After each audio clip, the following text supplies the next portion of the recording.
Hey, what's going on YouTube? Have you ever had a bad idea and knew it would be viable, but you wanted to see how bad it could be? Well, I tried, and in result, I'm here to show you my meme range Templar build that's borderline viable for all endgame content. It's not fully optimized, but I was able to do about 85k DPS with the build, and at the end of the day, I'd recommend running jabs for the Templar. With that being said, if you want something new to play with or absolutely hate jabs, I have the perfect build for you. So for this build, I have 64 points in a Magicka. I'm running the Thief Mundus. I am a High Elf. Dark Elf and Khajiit are also good choices. And a notable mention goes towards Bretons. For consumables, we're going to be running Clockwork Citrus Fillet. Witch Mother's Potent Brew would make a good cheaper alternative if you want the same health, Magicka, and magic recovery. Past that, if you want more sustain, Ghastly Eyeball is always a go-to. For potions, you want to be running Essence of Spell Power, which gives you access to Major Sorcery, Major Prophecy, and Major Intellect, 3 buffs that are needed. You can get away without running these buffs if you have Inner Light slotted. Then in that case, you would just need to use regular Essence of Magicka trash potions just for the Major Intellect. Now this is where it gets a little tricky. So for parsing on the dummy, or for any situation you need more sustain, you want to proc the Sustain by Suffering CP from the red tree to give you 150 extra recovery, which is necessary to be able to sustain through a full parse. To proc this, we're going to use the Essence of Spell Power, but it's going to have a minor breach on it that applies breach on yourself. What this does is, because you have a negative debuff, it's going to increase your recovery by 150 through the CP I just mentioned. In terms of CP, we're going to be running Wrathful Strikes, Backstabber, Fighting Finesse, and Master at Arms. For the red tree, we're going to be running Sustained by Suffering, Siphoning Spells, Rejuvenation, and Boundless Vitality.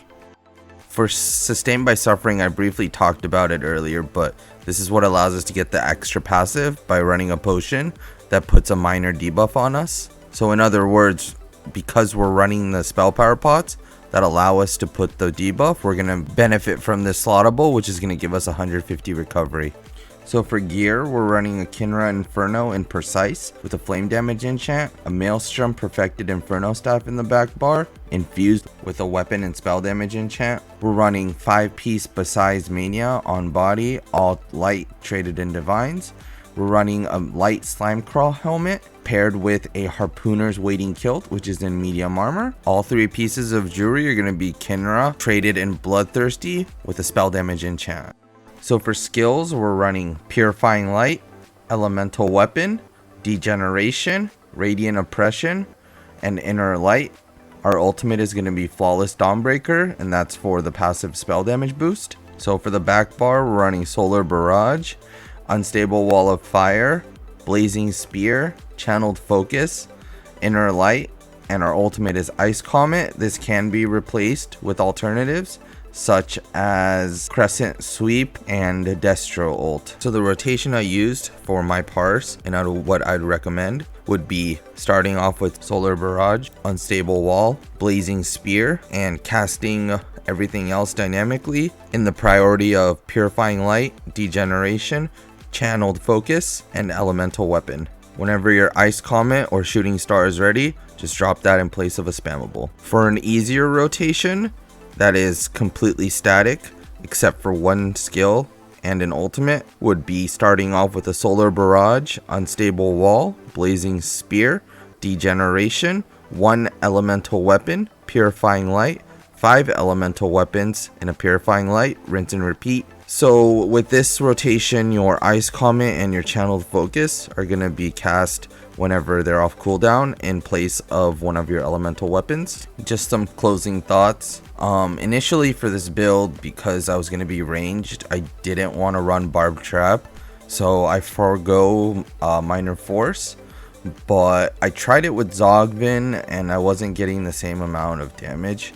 I don't know why. I just feel like Zovgin just parses lower. For content, if you do need access to Minor Force, Zovgin isn't a bad set to put on. I also did try a few spammables, but it felt like the Psijic one was doing the best. I mean, you are foregoing your strongest skill on a Templar, so in hindsight, this was kind of a dumb build. I don't know if there's anything else past that. Jabs is just such a good skill that not running it on a Magplar or even any Templars for that matter, is just going to be a huge DPS loss. You can also replace Besides Mania for a set like Mother Sorrow, and I didn't notice too big of a DPS difference. I also tried a few more sets front bar, but I didn't notice a difference at all. I tried Pillar of Nirn, I tried Sororia, and Zovgan as I said before, but they didn't seem to be doing that much damage, so that's why I chose to showcase this build running Kinra's Wrath. So I just stuck with the